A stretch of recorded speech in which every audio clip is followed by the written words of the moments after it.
Welcome to the January meeting of Scottsdale Parent Council. If you could please rise for the Pledge of Allegiance. I pledge allegiance to the flag of the United States of America and to the republic for which it stands, one nation, under God, indivisible, with liberty and justice for all. Okay, we'll now have our land acknowledgement. As we gather for this meeting, let us take a moment to reflect on the meaning of place, and in doing so, recognize the various traditional lands on which we do our business today. We wish to acknowledge this land on which this SPC meeting is taking place. For thousands of years, it has been the traditional land of the Hohokam, the Akimel O'odham, and most recently, the Salt River Pima Indian community. Today, this meeting place is still the home to many indigenous people from across Maricopa, and we are grateful to have the opportunity to live and work on this land. Today's the topic, oh, that says September, it's January. Okay, so the topic of today's meeting, I'll fix this before I post it online, but it'll be on the live stream, is we're gonna learn about community specialists, and we'll hear from Sean Crozier. We'll begin with our question and answer with Dr. Menzel, and then we'll finish the meeting with some executive board updates, including from our committees, and then we'll end with anything any of the school reps have to say. Okay, so we start each meeting off with 15 minutes of questions and answers with Dr. Menzel. So if you have a card that you haven't given to the basket, you can bring that up, or if there's time later, you can just raise your hand to ask questions.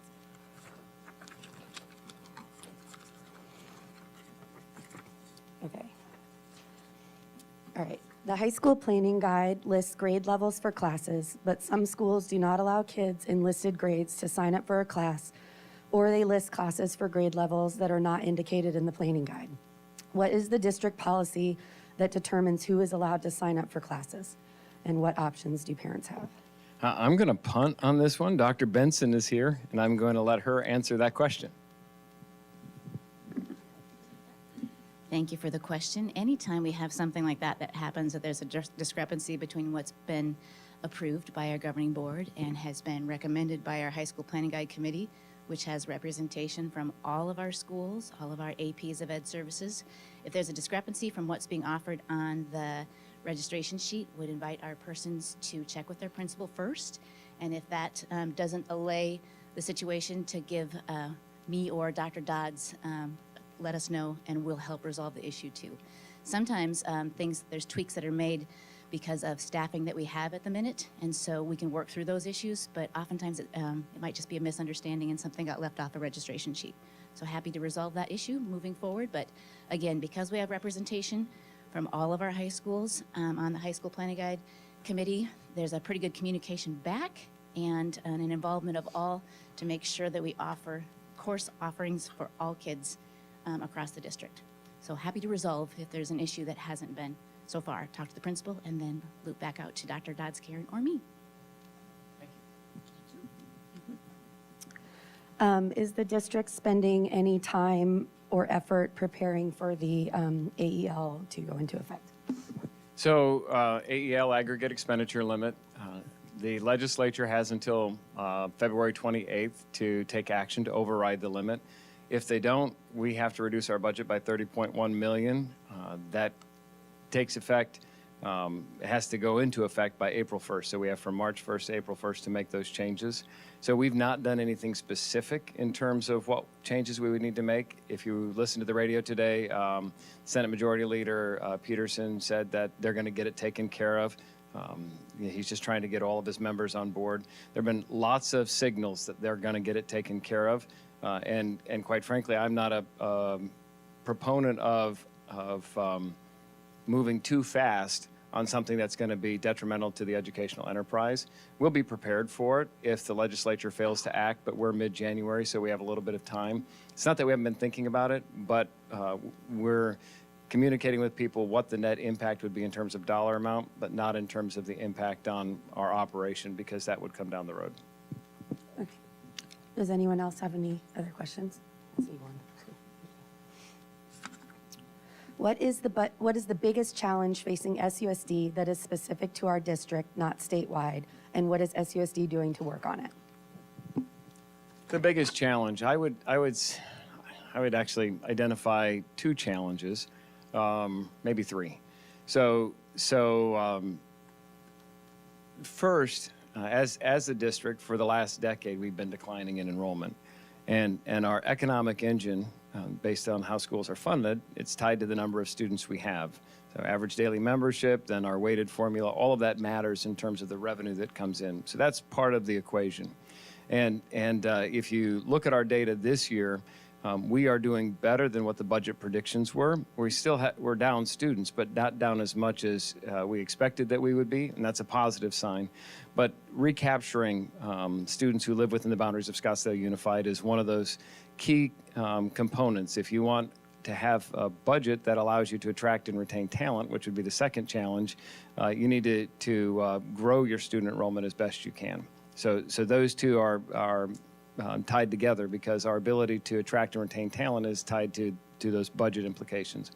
The third thing is, as we look at academic achievement, we're not a failing district. That's a false narrative. But we do have opportunities for improvement, and I've drawn a big circle around middle school and high school math.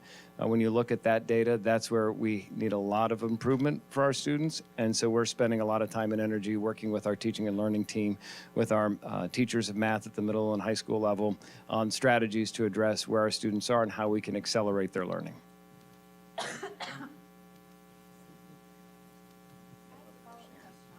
Yeah. Oh, yeah. As far as different curriculums that, excuse me, my name's Jennifer, by the way. As far as curriculums that you've been researching that have had a track record of success, what are some of those maybe that we're looking at for the math and kind of beefing that up? So the district did a math adoption in 2018, 2019. The elementary level, we use Big Ideas Math, and at the high school, what is it? Yeah, we have to confirm what that is, but we did an adoption in 2018-19. Part of what our assessment of where we are in math is that we did that adoption. So 1920 was the first year for implementation of the new curriculum. Professional development started that year, but we didn't even finish the full school year before COVID disrupted it. So from spring break on, people were online. So you didn't have a robust rollout plan of the new curriculum. And then we had the COVID disruption in the 2021 school year, a little bit more into the 21-22. So we've been working to shore up the level of utilization of the adopted curriculum from 2018-19. So I'm not sure that the curriculum's the problem. I think it's more about consistency of implementation, making sure that if you're at the elementary level, for example, the foundations are important. Some elementary teachers are more comfortable with math than others, and so making sure that we spend the proper amount of time so that our students have solid mastery of the fundamentals helps when they get to the middle school. Middle school is fraught with all sorts of challenges. How many of you have middle school kids or have had them before? It's an interesting challenge, and so helping them understand and see the relevance of what they're learning in math and the connectedness to future success, that's part of the challenge. And so we're working on different strategies there to find some hooks that will help students understand why learning math is so important. Good morning. So I have two questions. One is going back to that question about what is the district doing with these challenges. What can the parents do to help you? That's one of the questions. The other one is about the science curriculum. So I watched the board meeting on the new science idea from Johanna Kaiser. Right. And there's a lot, I think, that needs to be done in the district, not only at the high school level, but from elementary on in terms of science curriculum, because this is something that our kids really need to know. Right. So I'm wondering what's happening there. Thank you. So good questions, Barb. Thank you for those. The first is in terms of what parents can do. Being engaged and knowing what your students are working on and what they're learning, accessing parent view, making sure that they're turning in assignments on a timely basis. I don't know about you, but when my girls were going through school, my wife was the one who did the math assistance, because she loves math and had fun doing that. Not everyone feels comfortable with math, so if there are some challenges, identifying those early. And we don't expect parents to be math teachers, but to make sure that if your student is struggling, to bring it to the attention of the teacher, bring it to the attention of the principal so that we can provide some wraparound supports. We don't want to wait to fail. We want to intervene early. And so it's teamwork between the family, the teacher, and the school to ensure that students are successful. So I would say staying engaged and paying attention to where a student's struggling. You know, aversion is a great strategy if you're not feeling comfortable with something. And we have to learn how to do hard things, and so we need parents to support kids working through that. When it comes to science curriculum, I agree. Our focus now is on our secondary science curriculum because it's overdue for review. We have our FOSS kits in K-5. We do things there. But I would say that the other commitment of the district is really focusing on using place as a way to connect kids with their ecosystem and environment. I know your passion for gardens, and that's an opportunity to continue to expand our partnership with the McDowell-Sonoran Conservancy, getting our kids out into the desert, understanding this larger ecosystem we live in, understanding even our water challenges. There's so many logical, natural ways to build science into meaningful experiences for kids, and really their natural curiosity dovetails very nicely. Math sometimes can seem abstract and not connected. Science is different. Science is a part of what we experience, and so that natural curiosity and wonder that kids have, we need to build on that from the youngest age all the way through. If you can connect the math to that. Right. So you really can connect the math to this real world problem problems that we have. So Absolutely. wonderful. So I will talk about that later on in the other presentation. Thanks. What is the status of the experiment with the VR and math? Okay, so the Prisms of Reality, it's a virtual reality, a series of math units. So algebra was where we started. We had a pilot project at Tonalea K-8 and at Coronado High School. This year, that's expanded to other schools. The expansion started just after Thanksgiving, so I don't have data yet, except for, again, the anecdotal data that we have that kids are excited about the experience. In Tonalea last year, for example, we had students saying, can we do that lesson again? And we rarely have students in middle school say, hey, can I do a math lesson again? So connecting the learning, and what it gives the teacher the ability to do is while they're not in the headset with the individual with their iPad, they're able to see what the student's working on and where they're getting stuck. And so they can provide targeted support to help them understand how that concept applies. But in the virtual reality environment, they're learning the application. So like you said, you can do it with science. VR allows students to do that on a whole class basis on particular units. So there are modules in algebra, there are modules in middle school math. They're expanding those. We expect to see some rollout in geometry this year. And so we're continuing to gather the data, but the implementation didn't get started with those new schools until after Thanksgiving. Anything you want to add, Dr. Benson? If I could respond to the question that's been posed about math curriculum, with respect to what we're using at Tier 1 at all levels, what we're learning, we're bringing our middle school teachers together already at the next district early release. We've not carved out the opportunity to bring in all math middle school teachers and have a conversation about what it looks like at Tier 1, not just with the curriculum, but how we're structuring our classrooms to make sure kids are making meaning with the math so it sticks and it's not just some sort of high level where we're not getting absorption and mastery of learning with our kiddos. But one thing I did want to share, not only is it important that what we do for all kids at Tier 1 is solid and consistent. We know that in terms of intervention support, if a kid is struggling at the secondary level, tutoring is the most impactful evidence-based strategy. And so we've got tutoring services. We don't expect our parents to go out and have to find that.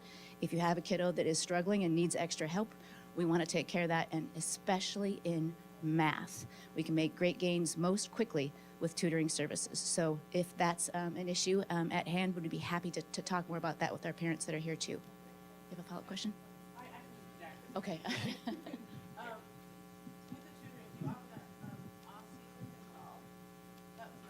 Do you mean summer school? Yeah. It's a great question too. So we actually have some partners that are helping us, back to the curriculum question too, really targeting what it is now that we've had a couple years post-pandemic to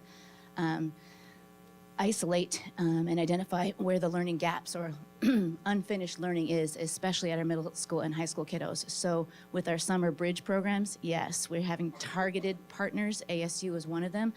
Just heard from them again today, taking a look at what kids have missed statewide, especially those kids that weren't with us in person for larger pockets of that. But those 3-week impactful interventions, we're just at work right now.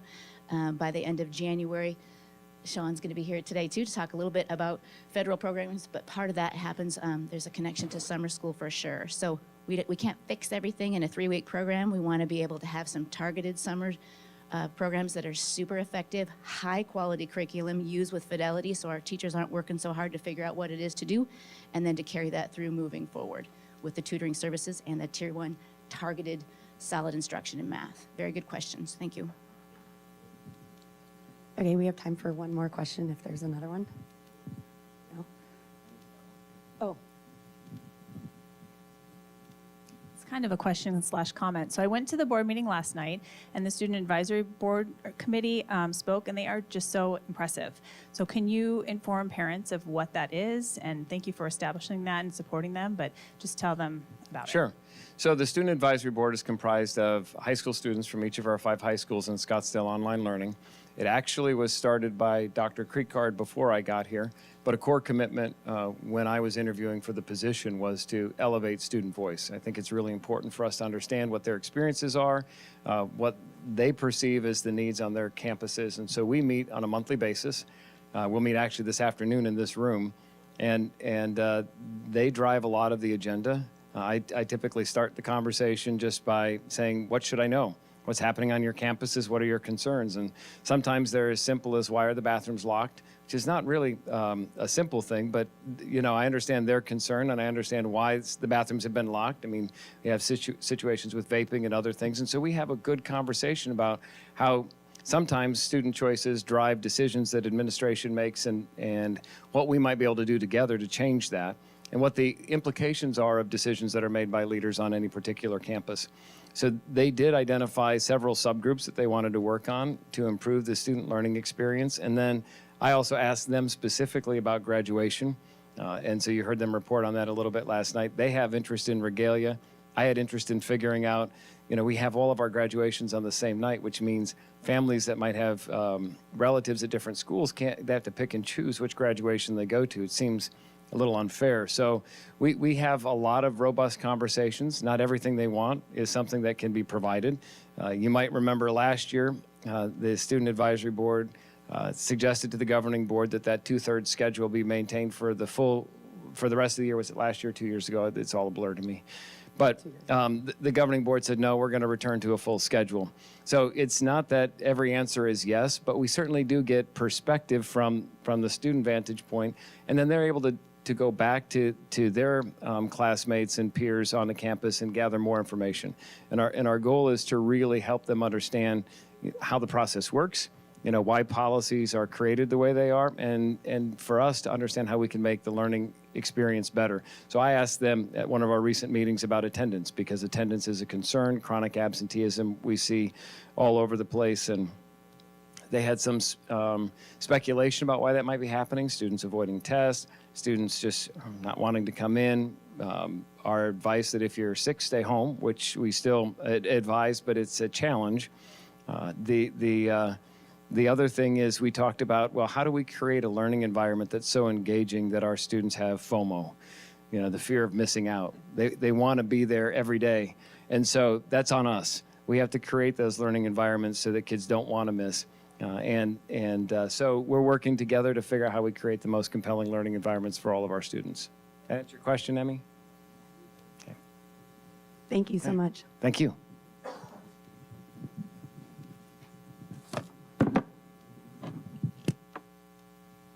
Okay, our presentation today is on community specialists, and we're going to hear from Sean Crozier and I think some actual community specialists who work in our schools.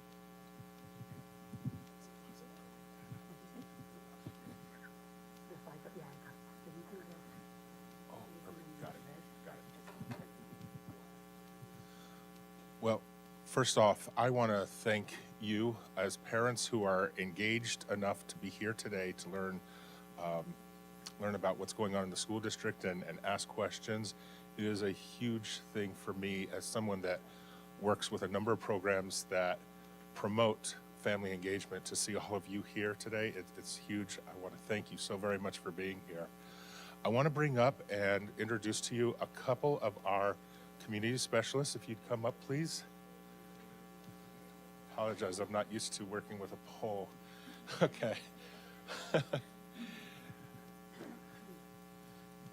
These are just three of our amazing community specialists, and I'm going to talk a little bit about their role and what they do, and how they can support you and our students. Their primary job is to support family engagement, because we know that if we have parents who are involved with their students and with their schools, our students tend to be more successful and supported, and that's ultimately what they're here for.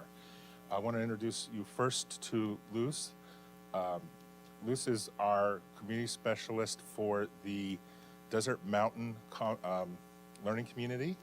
She works tirelessly to make sure that, how many schools? 8 schools are well supported in our Desert Mountain community. I want to also introduce Tom Gannon. He is our community specialist for the Chaparral Learning Community. And how many schools? 6 schools in our Chaparral Learning Community. And then I also want to introduce Sandra Padilla, who's one of our, if I'm not mistaken, one of our longest serving community specialists. Second longest. Wow. And she serves at Tavon. I'm going to show the list of all of our community specialists in just a little bit. You'll see that some schools, because of high family needs, have a dedicated community specialist, or some share a school, and then we have a few that share a couple of schools. But I wanted to introduce them. Let me click, if I can, and talk a little bit about the role. Our community specialists fill several roles in our schools. First and foremost is enhancing family and community engagement.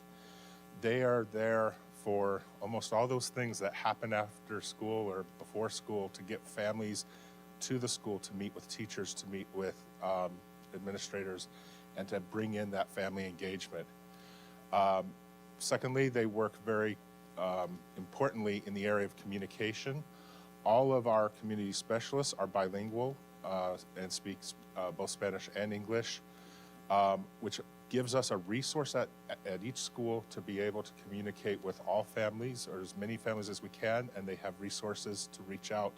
If we have families who speak other languages, we have, I believe, 26 or so different languages spoken in Scottsdale Unified School District, and so they can reach out to those families through some of the resources they have, and through our amazing translation department, who's kind of hidden behind there, and they can make those communications happen so that we have a high level of communication between our teachers and our families. They also serve as teacher, parent, student liaisons. Oftentimes, teachers will need to get a message to families, and they will reach out to community specialists who will do that for them. And families may need to get messages back to teachers and administrators, and they can always turn to our amazing community specialists to make that communication happen. They, in particular, can help when that communication might be hampered by language. They have the resources to reach out, so we make sure that communication is happening and that they become a liaison between them. And they support family resources. We know that there are many reasons that might keep a student from having the focus they need on learning in school. And sometimes that focus is hampered by the things that are happening not in the classroom, but all the things that happen, unfortunately, outside of the classroom. And they can provide family resources to help stopgap some of those issues and help support families so that students are supported and they can learn and they can focus on what their real mission in school is, which is learning in school, rather than think about all those other things, such as where am I going to get my next meal. They can help a lot with that. And so they do amazing work with the goal of supporting student success. Ultimately, we always go back to we do a lot of different things as community specialists, but how does that tie back to supporting student success? Do any of you want to say any more about that role a little bit? We'll get back to it more as we get to the. Well, the family resources, I think, the essential role is that we work with basic human needs, food, shelter, clothing, and housing, all the way to behavioral health resources, social work, crisis services, that sort of thing. A lot of the work that I did this past school year, and it continued into this year, is with the Afghan refugees and working with the International Rescue Committee. And because they were refugees, they qualified for McKinney-Vento, the homelessness. And so there was a lot of my work that was tied up with getting them proper dental care, finding them suitable housing and apartments that they could afford. And that continues even now, so. Just in addition to that, we have a lot of parents that, have been in our district for a while, and they have lost their homes here. Rent has gone up, so now they're no longer living in Scottsdale. They have to move towards Phoenix because they can't afford it. So that's when we walk in. We help them with resources like there's a lot of low-income housing. That's when we come in. We help them out with doing the application, kind of guide them all the steps they need to do to be able to provide all that information for them to get to the next level. And yes, we have a lot of parents that are moving in with the mom. They go back living with their mom, so they're no longer having a household. So now they're becoming homeless. So we put them under the McKinney-Vento program, which we provide more resources for them. And also I am a little bit nervous, in addition to the communication with our parents, our wonderful Isabel Padilla, the front office at Tavan, we are on top of tardiness and attendance. So that's where I come in, and I'm making phone calls. What is going on at home? Why is your child being late? Most of the times it's because they have moved out of the district, and now they're no longer in the district. Now, these parents are driving from 19th Avenue all the way to 46th Street. So that's when you come in and say, well, what is it that we could do to help you, to support you? But your child needs to be at school every day. So that's of many things that we do to help and support our parents. Hello, my name is Luz. On the bright side, all of our schools are different but alike. I am very lucky to be working on the north side of Scottsdale, where some of these problems are not, prevalent. However, we do have other challenges like mental health and problems with foster children, parents that have lost their homes too, but there's another vibe. All of the parents in the north tend to help out with donations, and what I do is I gather in the north to deliver to the south. So it's a lot of fun, it's a lot of work, and we strive for the parents to feel comfortable enough to each one of us to come and talk about anything. Everything is confidential. Every mom or every dad can come into our office. We close the door, and whatever happens there, we'll take care of it as much as we can. And if we can't, we go out in the community and we find resources. Thank you. I want to introduce, these are three of ours. I do want, yes, absolutely.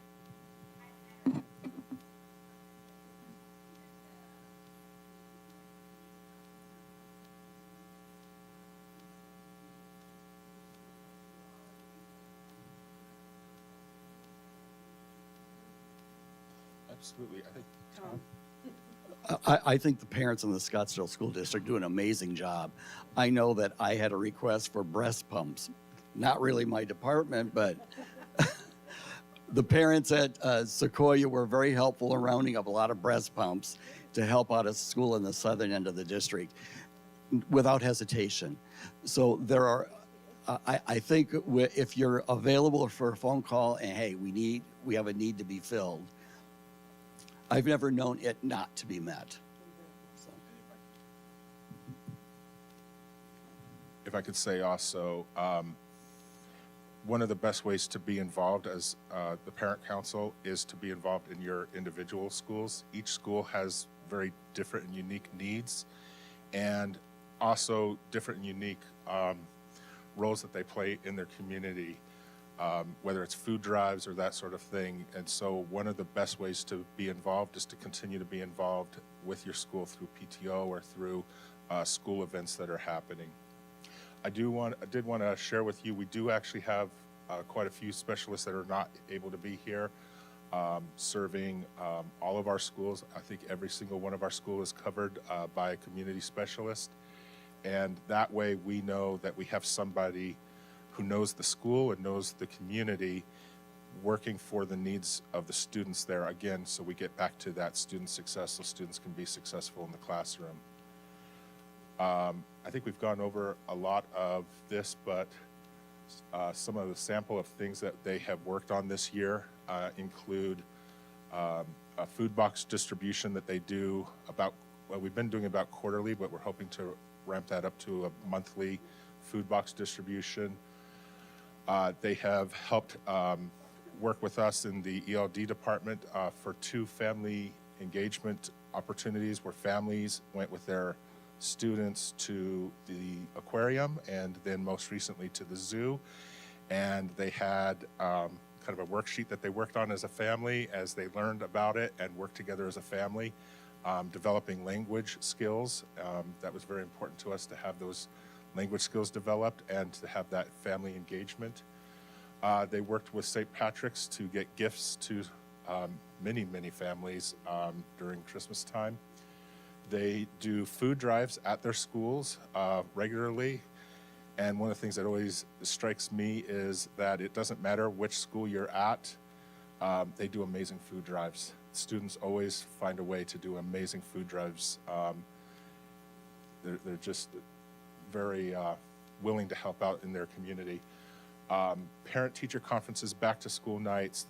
Anytime we're asking parents to come on campus, they're probably involved somehow, whether it's communicating that out, serving as additional translators for that night, or directing parents where to go. They work tirelessly to make those things happen.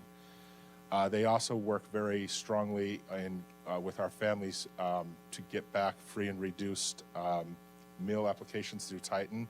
We do ask all families to try to fill that out if they can. Not every family is going to, not every family will qualify for that, but if we have all of our families complete that application and we qualify as many families as possible, those qualifications for free and reduced district-wide help our Title I programs. There's a little piece that goes towards our M&O, so it helps to support some of the ongoing work that we're doing in many, many ways. Not to mention for those families that do qualify, there's a lot of additional supports as well. So they do a fantastic job in making sure that that happens at each of our schools. But the biggest thing I think is the communication with parents. Being able to know that we have someone on the campus that gets to know the families, particularly the families who perhaps need it the most in some cases, but get to know our families and get to know the needs of our families so they can support those needs and make sure students are staying in school and being successful. I just want to add one more thing, which is very important for each one of us. Making sure that that child goes into the classroom with a full tummy, no worries, they have a roof over their head, clothing, shoes, everything. It's important. From a backpack to a pencil and maybe something they like, a snack, whatever. We take care of every single thing in order for that child to go on that day and say, I'm happy to be here. I'm going to get a good lunch, I got a good breakfast, and I got my shoes on. So everything is important. If you're asking about supporting, donate. donate new items, underwear, shoes of every size to all your community specialists. We always have people who need them. We do, when Sean talked about drives, I personally get all of the lost and found jackets from my 8 schools. We clean them up, we put them nice, and all of our kids from our South schools. Like a Goodwill store. Yes, it does. You're welcome to come and visit. But you would not believe how many kids are lucky enough to get a new jacket every winter. So everything works. Thank you. Yes. Oh, not Margaret. I want to open up some questions. Go ahead, Margaret. I just want to reiterate to everybody that when we look at our community specialists and our Title I programs and stuff, please realize it's not just about eligibility for free and reduced lunch. When we fill out those applications, it opens up all kinds of doors for our community. It helps us to qualify for further grants that can support us, federal and state grants. There's also opportunities for our most needy families to apply for assistance for athletic fees, for field trips, all kinds of different things. And we're going to make an effort again to get more of our applications filled out by all our parents, because there's a lot of help up there. And many times we have been notified by the State Department that our free and reduced numbers are not as high as most of our comparable school districts. So please, if that application comes in, encourage everyone to fill it out regardless if we qualify or not, because all of those applications increase our opportunities to receive more help for our most needy families.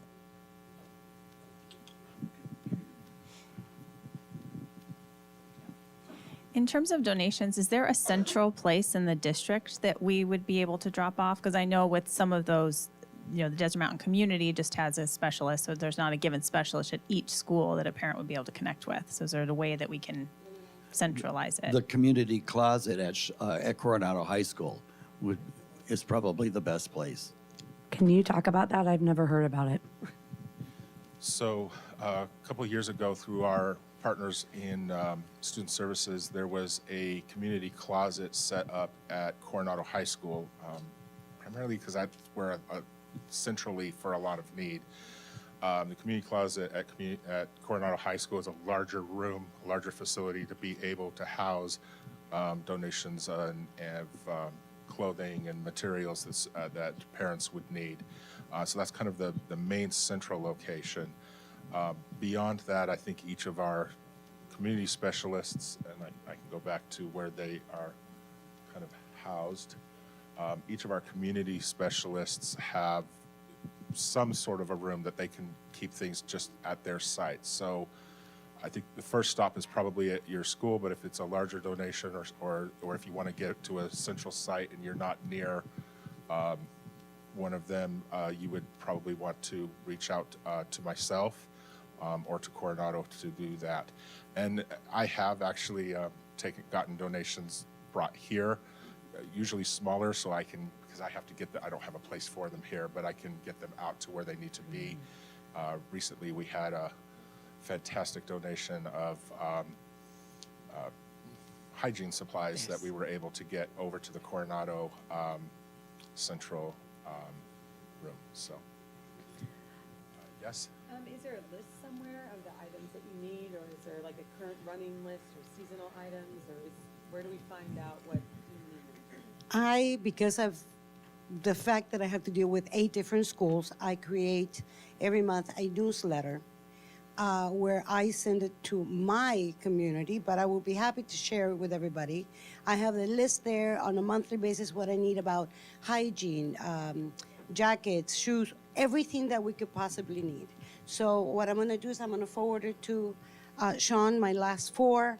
I'm working on the one in February. I'm not very versed when it comes to graphics and pictures and stuff like that, but you will get the information that you need. Thank you. Yes, ma'am. So I have a question. Are any of you or any other community specialists familiar with creating Amazon wish lists? I got one. Because I'll tell you, if you could create a wish list for the new items that you need, and instead of a paper newsletter, which I know you have to do as many outlets as you can, but Right, right. that wish list can be shared across the district. Right. And then you can have the items shipped directly to wherever the Coronado Closet, which I'd also never heard of. That would be very helpful. And then you can ask for exactly what you What we need. want, distribute it throughout the district to either parents or PTOs. If you can donate it direct, if a parent Right. can donate it to a PTO, then they get the tax write-off with the employer ID number. And I found that that's helpful to get people to Right. donate if they can do it as a tax Right. write-off. I promise I'm gonna share mine. If the And I rest can of my, coordinate with you too, Sean. And the rest of my community specialists would like to create a single list, we would love that. We have to get together and I can just put it together. Yes. Thank you so much for those questions. I just want to, at my time as a principal, I remember when new families would come and register that were in need, they need diapers.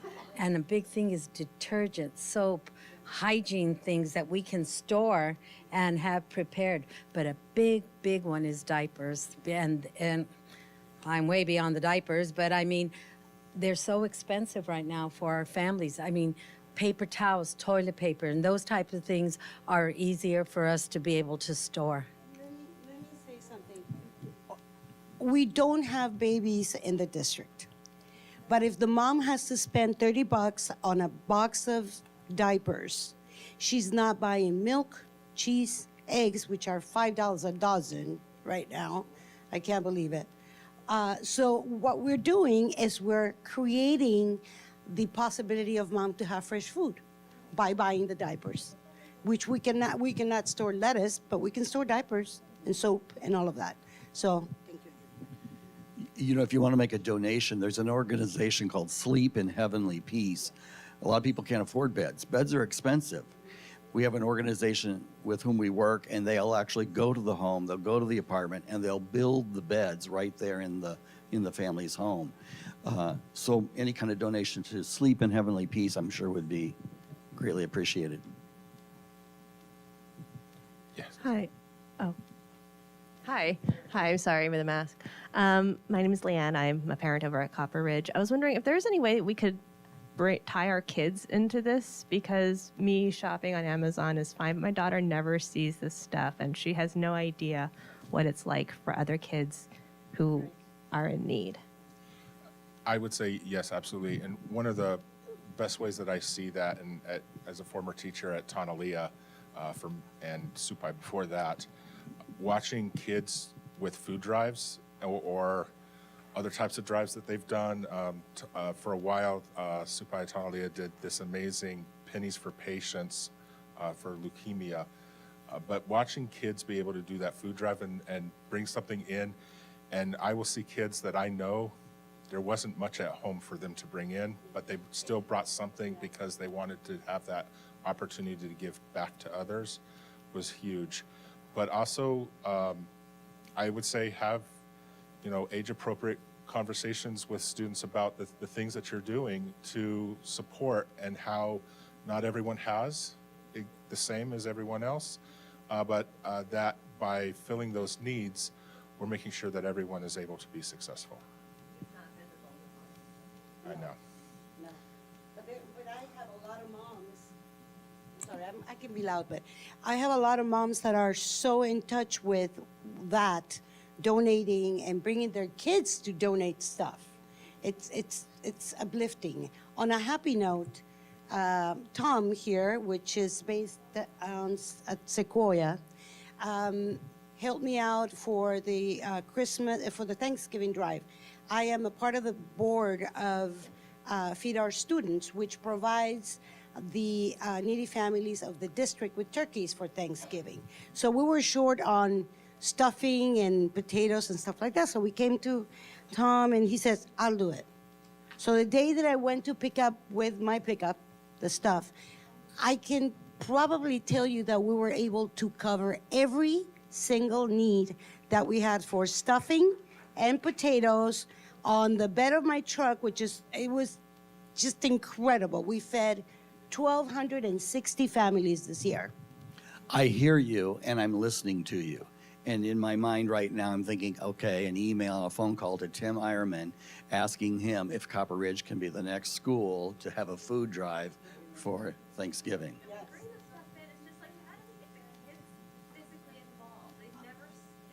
Oh. We take a box of turkey stuffing and show them, hey, can you bring one of these in? And you make it a contest. Whoever brings in the most, the classroom gets a pizza party. So, I actually had a pizza party in a cupcake muffins for the little ones. It was the fifth graders and the kindergartners. So they got pizza and muffins. So it's you get them involved. And actually, the kids that were helping me load the truck were saying, we're doing something good for other people. They were saying they were and happy. it's the student council who takes care of all of the arrangements. I bought her the thing of socks or underwear over the years. Every year it changes by grade. But it's like it's so abstract. Which grade underwear in? Like it doesn't. For kids who only see affluence or rural areas, they don't really understand. But you can also go into their closet and say, okay, why are we keeping these things that don't fit you? There are kids that need them. I take everything previously loved. What I say, if you wouldn't wear it or your kids wouldn't wear it, I don't want it. Did you guys see the video about the raising money for the inclusive swing sets? It's a video that around like their school kids raise money to have an inclusive playground for like the 350 wheelchairs who didn't have anything to play with. Something like that where they are. It's so removed from doing the work. Yeah. It's like, Thank you. I don't know, just something a little bit more hands-on for the kids. I feel like that's missing. Yeah, I agree. I think there's work to be done there. Yes. Hi, my name is Audrey, and I'm a parent at Pima. I was wondering, how do families with need know that you and your services exist? How do you identify them, and how do they identify you? The teachers and the school nurses have some insight, and they let us know. And I had a food service employee, nutritional services, who saw a family walking and on their bikes one day when I was at Navajo. And she said, Tom, can you look into that situation? There are people in the community that care about how other people are making it or not making it, and we'll call the school and specifically ask for the help. I'm sorry, I just need to add to that. One of my favorite things to do every morning is, just to kind of give you an idea, I like to be all over the place. Ms. Serna, she was my principal. I'm seen everywhere. There's whatever it is going on at the school, I'm there. So everybody knows me, and they know what I do. In the mornings, one of my favorite things to do, which I missed today, is being there greeting the kiddos when they walk in. Tell them, good morning, have a great day, good morning. And that gives me an opportunity to see if that child has coming in with no shoes or torn shoes or same clothing for 3 days. That gives me a red flag. I start calling the parent, what is going on? Is it anything that we can help you with? And the teachers are very good at that too. Mrs. Padilla, this child, there's something off about this child. Could you please call home? So I make phone calls at home. Most of them know me. Or I say, I am Sandra Padilla, community specialist. I introduce myself, and I let them know what kind of services I could provide for them. Resources, anything that you could think of. We just provide that resources. And what I do a follow-up every week. Did you call? Oh, no, I didn't have time. Well, could we call now? I'm always on top of them because sometimes they feel kind of like, well, I just, I don't like asking for help. This is the time you need it. So we're there to support them and kind of like push them to ask for that help. Yes.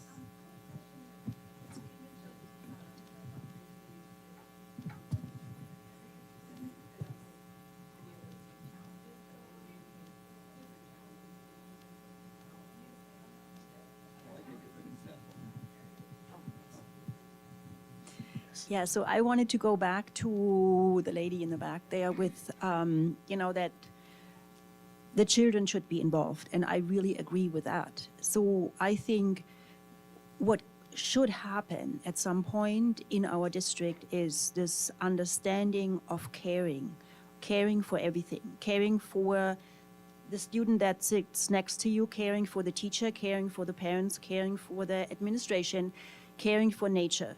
So I think in our world, it is extremely important to instill this in our young students. So I think it would be great if teachers could hear that, if teachers could think about ways, and our teachers are amazing in, figuring out ways how to use math, how to do language arts with caring in mind. So there could be stories read or stories written. There could be calculation of how many diapers came in today, things like that. So that could be a whole district approach. And I know it's not easy, but I just wanted to plant the seed here. Maybe that's a way to change that. Thank you. Thank you. And I would add, just adding to that and adding what Ms. Villa was saying is, as a former teacher, you see things as a teacher and it breaks your heart. You want to help as much as you can. And I can remember as a first-year teacher, I mentioned to someone, I need to find out how to get glasses for this kid. He broke his glasses and he can't see in my class. And they're like, you don't go buy them glasses. I'm like, no, I know, they're expensive. I understand that, but I need to know how I can help them. Knowing that I have a community specialist who has resources that I might not know about as a teacher, because that's what they focus on, is getting resources for our students, meant that I could bring that need to the community specialists. And within just I think it was just a couple of days back then, my student had glasses, they could see, they could do their work, and I knew that they were going to be successful. And it took such a burden off me as a teacher to know that I had this amazing resource in the office that was able to do that for me. So it was a huge, huge need. Teachers do see these, and they do talk a lot with our community specialists. I think most teachers in the district would say that they appreciate what their community specialists are able to do for them, not only in getting resources, but sometimes we need to say something to a parent and we don't have the words to say it, and to have a community specialist that does and can make that phone call for us as a teacher, and then we're usually standing right there listening, to have that phone call for us and get that done. It's a huge, huge help.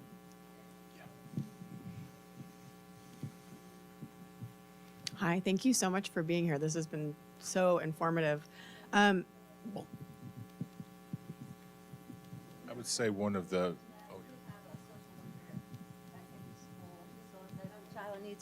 if the child needs support at the school, we have a social worker at the school, and they're able to, help your child. If we have some students that perhaps they lost their father, mother, so they're able to have that support at the school. We also provide a lot of resources for them. Actually, our district has a resource list that you could look through. We have a lot of resources there. We, as community specialists, we always provide different resources for the parents as parenting classes for them. It is important because sometimes we don't know. I'm a parent. When I was young, I didn't know how to deal with ADHD. So there's a lot of trainings online that we provide for the parents. Even they can't attend the classes, but you could go online and educate yourself about how to understand your child.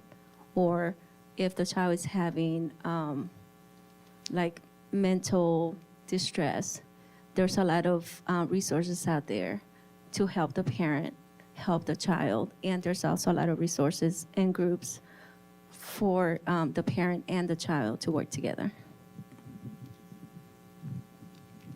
Yeah, I was just going to add that one of the great resources of our community specialists is that they know what they can do within the district, but they also know what's available outside and can make a lot of referrals and make those linkages that can happen. As Tom says, he can't personally make this happen, but he can put together certain things so that the parent is able to have that support. For this particular case,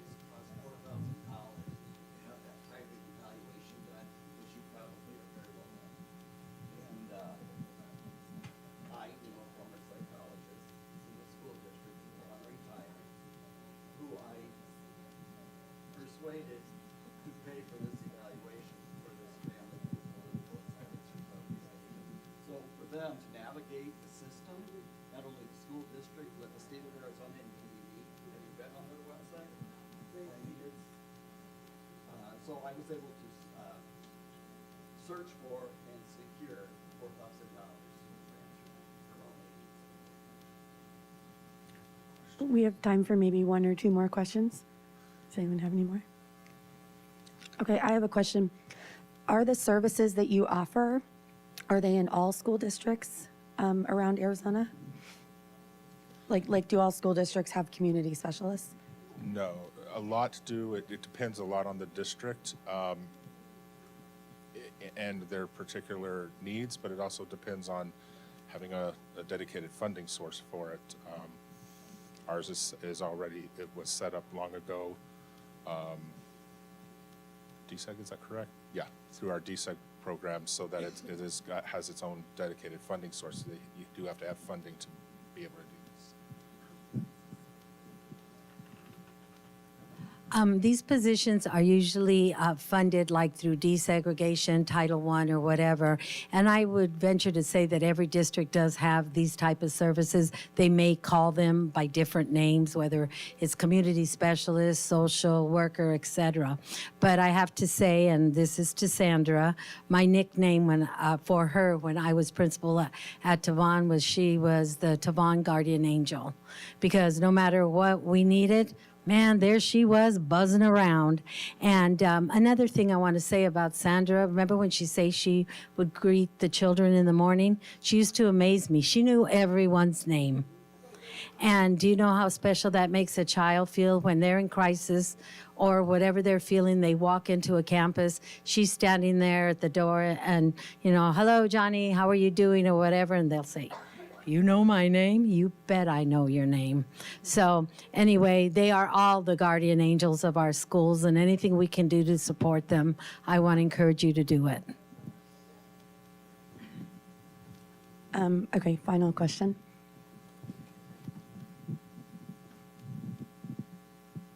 So one of the things, and this is probably too big for a community specialist meeting, but I wanted to just sort of like start a conversation about this. A lot of what I hear from parents who are dissatisfied with, before their kids even get to public school, they're complaining about they're not going to get the services their kids need for their dyslexia undiagnosed, ADHD undiagnosed, but they all have frustration about getting these things diagnosed. And they also don't want to pay for it themselves, but they want the school district to pay for it. I remember I've been reading about, I don't know, was it citywide dyslexia training or ADHD or testing in New York? But is there something we can have, something like that in Scottsdale where we can just rule these things out, identify them without the parents feeling like they are already up against an army of people who do not want to give them an IEP or specialized training or even tutoring? Yeah, I want to turn over because Margaret Cerna is our Executive Director for Elementary Education. That's going to cover a lot of it. I'm so glad you brought that up. The district currently is investing a great amount of resources to dyslexia training. We've had, and don't quote me on this, I think this is our second learning community of teachers that are going through a 6-day dyslexia training. And I'll tell you, when I go out to visit the classrooms, you would not believe how many teachers come and say, Miss Cerna, I want you to see what I learned in the dyslexia training. It's not cheap. I think it's about $1,400, $1,600 per teacher, and I think we're well over 150 teachers. Another thing that is happening is now the state is mandating that teachers that teach K through 3 have what they call a literacy certificate, and it's based on the best practices of working with dyslexic students. And you know what? Good teaching is good teaching. What practices you use for a child that has dyslexia, ELD, math, reading disability, they're all the same best practices. But now there's a cadre of 45 to 60 teachers that are learning together. And again, when parents say that if they feel their children are not going to get the services that they need to contact their principal, the teacher, the community specialist, because the one thing that these community specialists can do, maybe we don't know how to do it, but we know how to refer you to the resource that can get it for you. So the excuse that we can't afford it or whatever, no, we can have it done. Where there's a will, there's a way. But the district, especially at Scottsdale under the leadership of Dr. Menzel, Karen Benson, the dyslexia training that our teachers are receiving are incredible. Okay? So, and feel free to contact myself or Karen Benson if you ever have any questions about what programs we have available. Thank you all so much for coming. It was wonderful. Thank you, parents, and please continue to stay involved with your students, with your schools. I do a lot of research on family engagement. Everything I've researched on family engagement tells me that students are going to be more successful when they're wrapped with their family, with teachers that care, when there's good communication between them, so that what happens in the classroom is understood and known in the home, and vice versa, so that we can work together as partners. So thank you.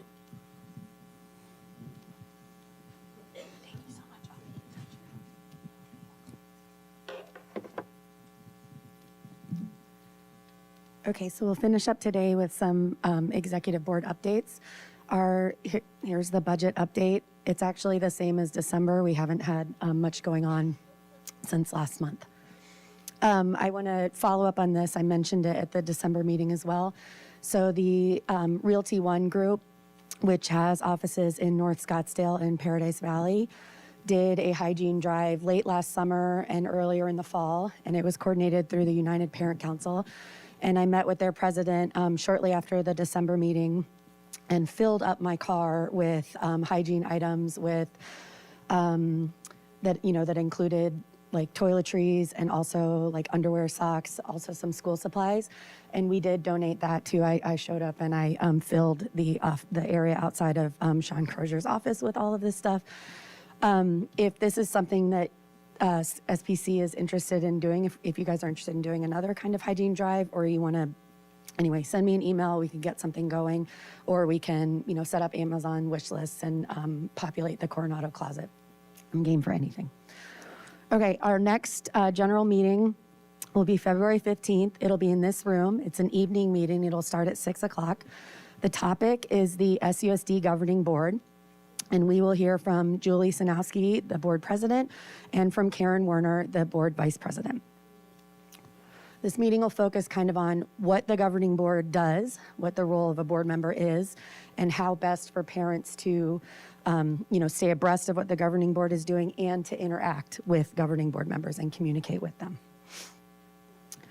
Okay, so now we have our committee updates. The Special Education Committee will have a program on SUSD services. They will have a board-certified behavior analyst who works for the district giving a presentation about that. It'll be right here in this room next Wednesday at 6 o'clock. The flyer that went out through Peach Jar said that it was room D, but I'll make sure that all the doors are open so everyone who might try to go to room D can find their way here. The Social Responsibility Committee, they are currently working on getting some information from the district about the number of bullying cases, and they are working on collaborating with the Student Advisory Board as well. They have a meeting. Right now they're meeting every other Monday. I should have written every other Monday on Zoom at 3 o'clock, and their next meeting is next Monday. The EDI committee has an upcoming meeting on January 22nd at 3 p.m. That's also on Zoom. And the Gifted Learning Committee, we have a chair, April. You want to say hello? Okay, so April is just getting started. She's met with Ms. Torelhorn, who's in charge of the Gifted department. And they're going to work together to have programming that supports the district strategic plan for Gifted. And There is a district-wide committee that the applications for it just closed, and they'll have their first meeting at the end of the month. So the Gifted Advisory Committee is starting up, and April has some things in the hopper, but we'll have more information about events that are coming up. Okay, do any representatives have any announcements? Okay, one thing I want to say is if you want to join any of the committees or attend a meeting, send me an email and I will connect you. Any other questions or announcements? Okay, thank you so much for attending. I hope your new year has gotten off to a good start, and we will see you at the February meeting.